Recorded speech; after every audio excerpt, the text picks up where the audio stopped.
ماه فوریه سال 2007 وقتی عبدالجبار شیرینوف به وظیفه سفیر فوق‌العاده و مختار تاجیکستان در ایالات متحده آمریکا تعیین شد، بسیاری ها سوال می‌کردند که چگونه شخصی از روی کسب برنامه‌ریز کامپیوتر و از روی منصب خادم ساحه مالیه از عهده سروری یکی از مهمترین سفارت‌های تاجیکستان برآمده می‌تواند.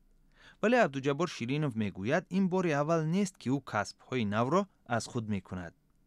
ساحه برنامه‌سازی ساحه خیلی شوق‌آور است، لیکن ساحه مالیه همچنین شوق‌آور است و در بعضی حالات‌های هست که نظر به ساحه برنامه‌سازی خیلی مسائل‌های چگیل‌تر می‌گذارد.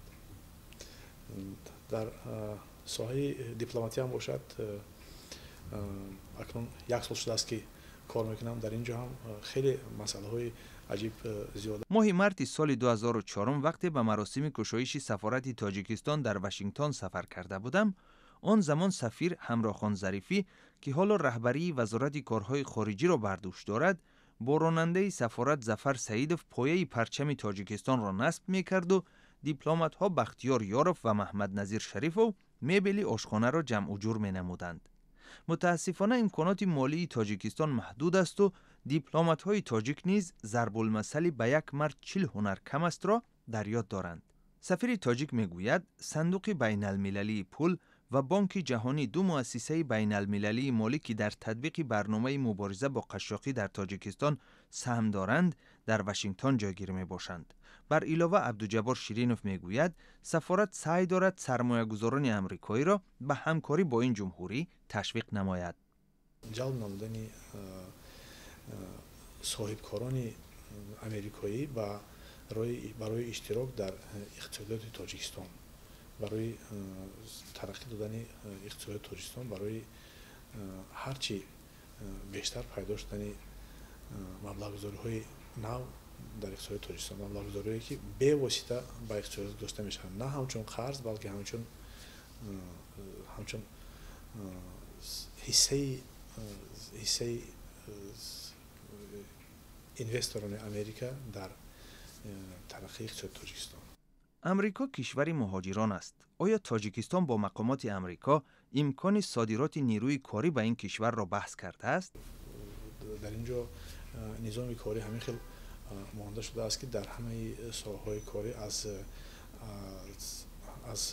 استفاده مکانیزاسیون و اتوماتیزاسیون پیشرفته در همه کارها جاری شده است و بنابراین این برای رشد انتلکتوالی شهروندان تاجیکستان همچون کارگر نیز خیلی مفید می باشد و ما حرکت میکنیم که همین مسئله ها حل خود را یابند، ولی هنوز درباره آن که مهاجران کاری تاجیکستان می توانند در شکل عمومی به امریکا بیایند، در این باره هنوز گفتن خیلی بروقت است. حالا بیش از همه دانشجویان تاجیک به ایالات متحده آمریکا می آیند. آیا معلوم هست که فعلا در دانشگاه‌های ایالات متحده آمریکا چند تن از تاجیکستانی ها علم می آموزند؟ در همین روز تقریبا ما گفته می توانیم که تقریبا 2,500 کمش دانشجوی هست که در شتات‌های متحده با هر راه تحصیل میکنند، لیکن از روی کانال‌های رسمی که اونها به اینجا اومدن مقداری دانشجو خیلی کمتر می باشند، ولی مردم استفاده مبلغ‌های خود و شتات‌های متحده این روزها زیاد آماده ایستادند. عبدالجبار شیرینوف می‌افزاید که سالهای آینده تبادل دانشجویان در بین دانشگاه‌های تاجیکستان و آمریکا افزایش می‌یابد. دانشگاه ملی تاجیکستان، دانشگاه خورغان‌تپه و دیگر دانشگاه‌های تاجیکستان فرض کنیم با اونیورسیته مونتانا، با اونیورسیته کلرادو،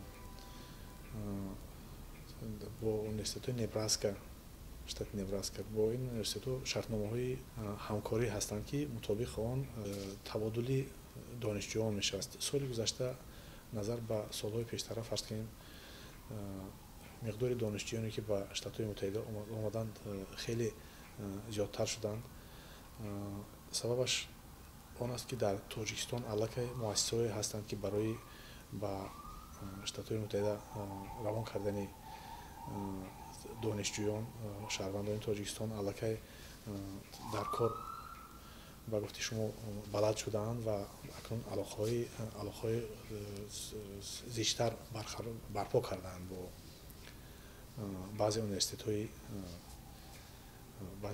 штатҳои муттаҳидаи Америка.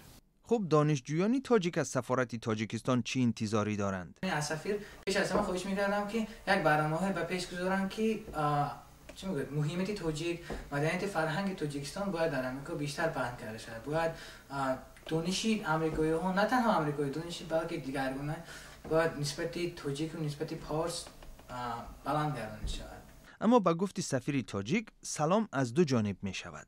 در این کار خود دلگرمی همون همشهری‌های ما خیلی ضرور است و ما امروز می‌بینیم که در حقیقت شهروندان تاجیکستان به هر حال کمی در جنبش آمده‌اند و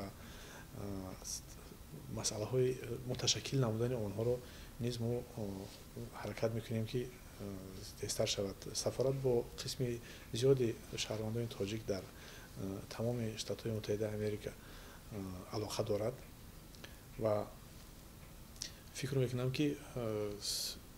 میکنم که ما امروز قادر هستیم که برای تشکیل کردن یک جمعیت شهروندان تاجیکستان در شتات‌های متحده آمریکا